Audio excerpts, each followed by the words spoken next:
Dan, over to you. 15 minutes. All right. Thank you all. So my name is Daniel Makagon. I'm a professor in the College of Communication at DePaul University in Chicago. What do we got? So I grew up in Southern California, and I was lucky. I was exposed to punk primarily through older teenagers. So I was in elementary school at the time, but also through radio. So we had a big commercial radio station in Southern California that still exists called K-Rock. There was a guy, Rodney Bingenheimer, who did a show called Rodney on the Rock. So some of you may know that name, and some of you that are record collectors, you would know the Rodney on the Rock compilations that came out through Posh Boy in the early 80s. I also had access to a station called KPFA, a woman named Andrea Enthal who did a show on KPFK, sorry, not KPFA, called 12 O'Clock Rock. They aired on Saturday nights from 12 p.m. or 12 a.m. until 4 a.m. And she played a lot more kind of international stuff. Later on, my parents moved to another part of Southern California, and I was landed right between two amazing college stations, KXLU in Los Angeles, that was a Loyola Marymount University, and KSPC that was in Pomona, which is part of the Inland Empire. And I ended up going to Loyola Marymount University. I'm sure as professors or budding professors, you like to think that your students come and study with you at a university because your university has a reputation and there's rigorous academic stuff happening at your university. I chose to go to a university because it had a college radio station that reached Los Angeles, and I just wanted to play punk rock records, and found my way from there. So radio's always been important in my life, and I think the great thing about radio is that when it works well, we feel as if the DJs are speaking to us directly. And when it works well in terms of college and community radio, we feel as if we are now part of a scene and the DJ is partially orchestrating that scene. It's different than television, I think. If you watch the nightly news, I don't know, for me, or a talk show, I don't feel as if David Letterman, when he was on the air, was speaking directly to me. But when I hear DJs, I sometimes feel like we're having a conversation. They just can't hear me shouting back to them. So in my presentation today, I'm going to talk a little bit about early college radio. The title, I don't know, can't remember if Mike said the title, but it's no longer just early US, and early is, you'll see, it's in flux a little bit. And I'll talk a little bit about Canada, one Canadian station as well. So I'll talk about early college radio, some punk radio shows. I'll give you some background, and then I'll conclude with some key themes, hoping that all of this actually happens. In terms of early college radio, I think there's two things we can think about here. We can think about a commercial focus, and we can think about a kind of alternative focus. On the commercial focus side, I cite a couple scholars here. Richard Brand wrote about the radio was becoming big business in the US. So it was important that universities educate students who might want to work in the media to train to work in the media, right? So there was a commercial focus on behalf of educators in the United States. In college radio also later on, Tremblay wrote about how college radio has served as a training and development resource for commercial and non-commercial radio. So like National Public Radio, for example, which might be the US's equivalent of BBC, for example, at a radio level. But there's also always been a historical focus, an alternative focus, by providing an alternative programming for listening audiences. And this could mean a variety of things. Sometimes that's musical, but sometimes that's cultural programming. So a lot of bigger cities with Chinese immigrants, for example, have Chinese radio programming that's coming out of college radio stations. There was also an alternative focus. There was a big influence of free-form FM rock radio that emerged, excuse me, in the 1960s, where people were moving beyond the idea that you just play pop songs that, at that time were 2.5, 3 minutes long, that you could play, you could talk, that that radio could be political. And that was a big influence on college radio.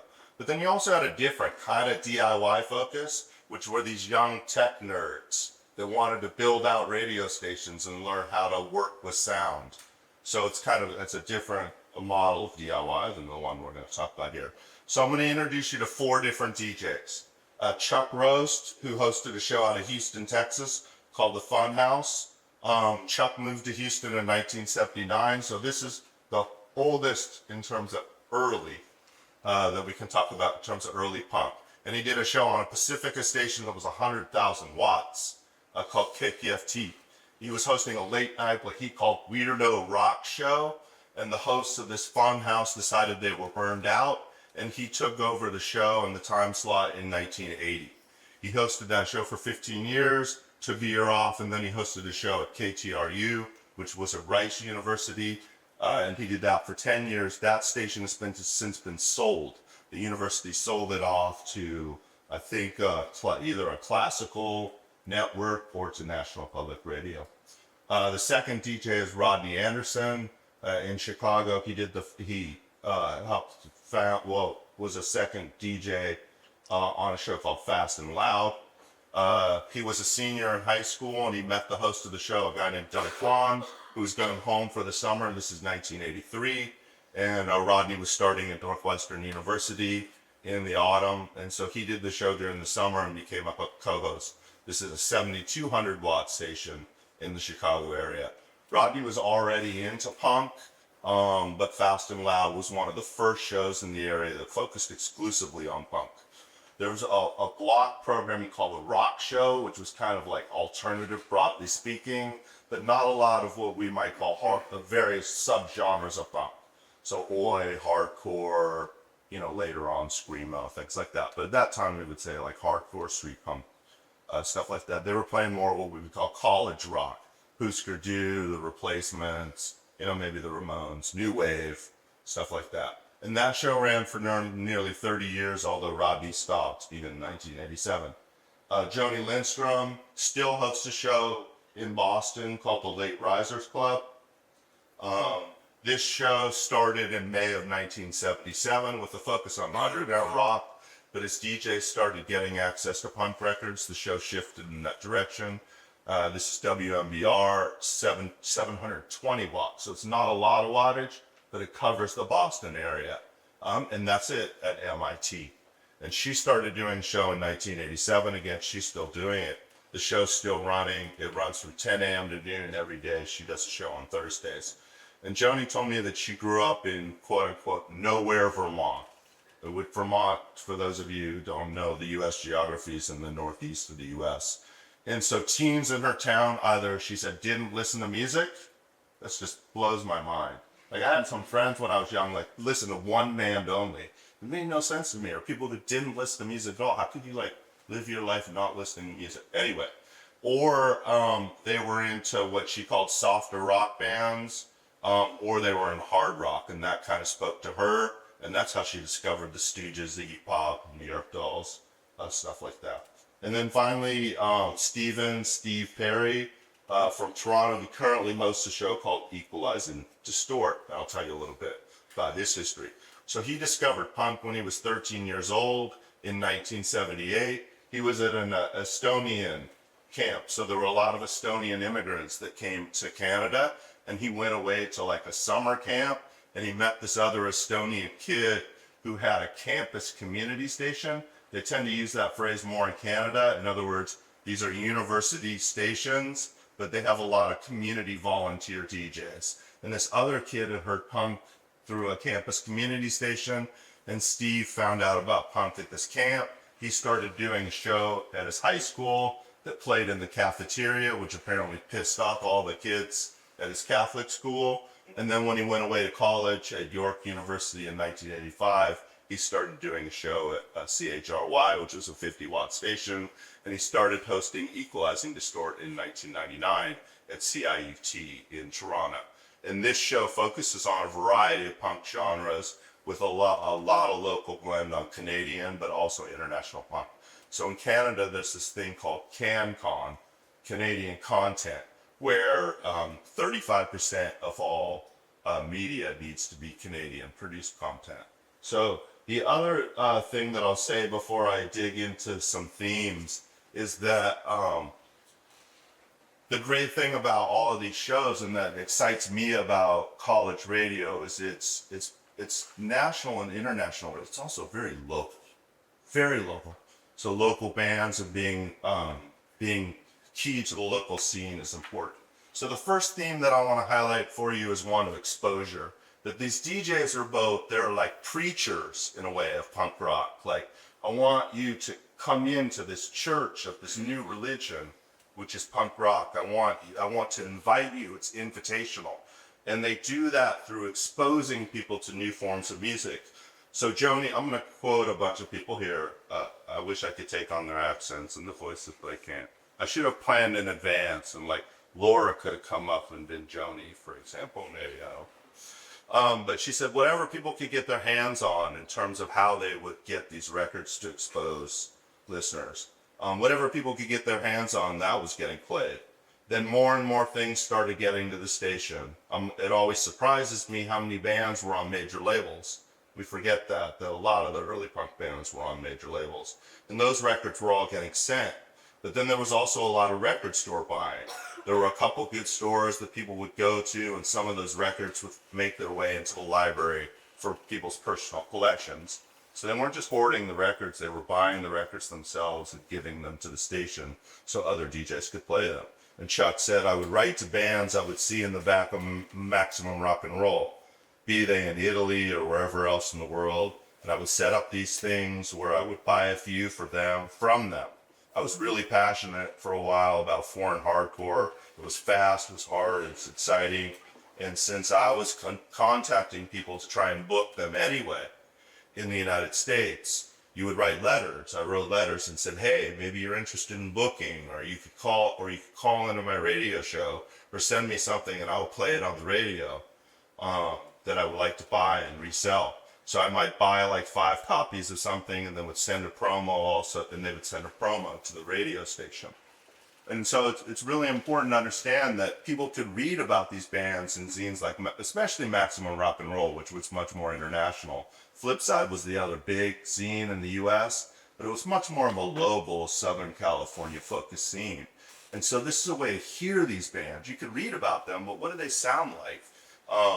And so Chuck said, I'd like to think I was the first person with a record store food truck. And then he laughs. I had a Volkswagen van that I would load some crates in. I'd roll up to certain gigs and just open the door. I had a clip-on light inside, and people could shop out of my van. I knew later on in the 90s there was a movement with kids doing distros, but I didn't see much of that in the early days. And then Rodney talks about how important compilations were.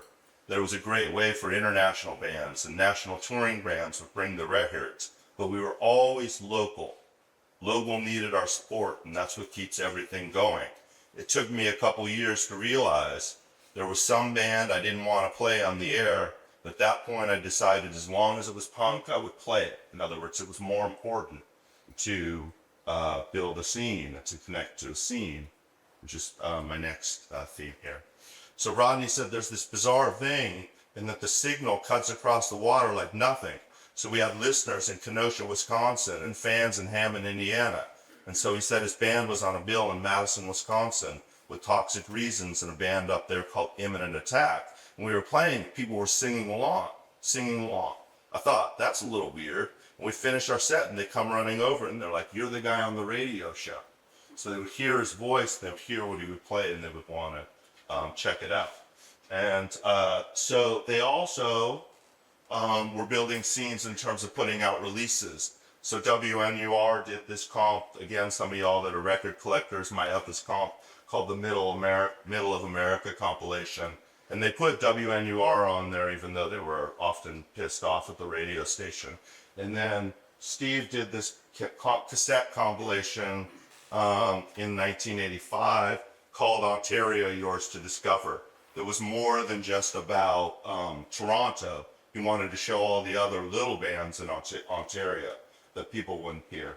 And then finally, I know I have 30 seconds left, so I'm going to say that there were also struggles that happened. And I have you for either Quincy, maybe you know the show, the famous wouldn't see punks were stereotypical punks.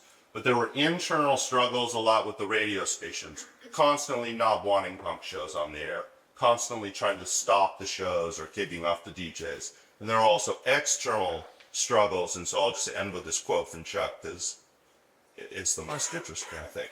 I really felt it was important that I had my name be Chuck Roast, which is a radio name and not my real name, because I got death threats all the time.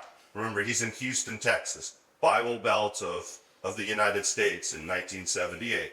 We really toyed with offending. We were snotty punk rockers, and we loved to get in the face of Christianity. We did really brutal Christmas and Easter shows, which were kind of funny. But people did call in and threaten to kill us. Texas is a very Bible Belt area. So again, I think, they dealt with these struggles internally and externally because they believed in the idea that radio could be a way to reach punks and help build a scene. So I'm in the early phases of kind of dealing with this. I really enjoy, maybe during lunch or whatever, if you have thoughts about radio in your area, or if you have thoughts about radio in the US or Canada, I'd be interested in hearing from you. So thank you very much. I appreciate it.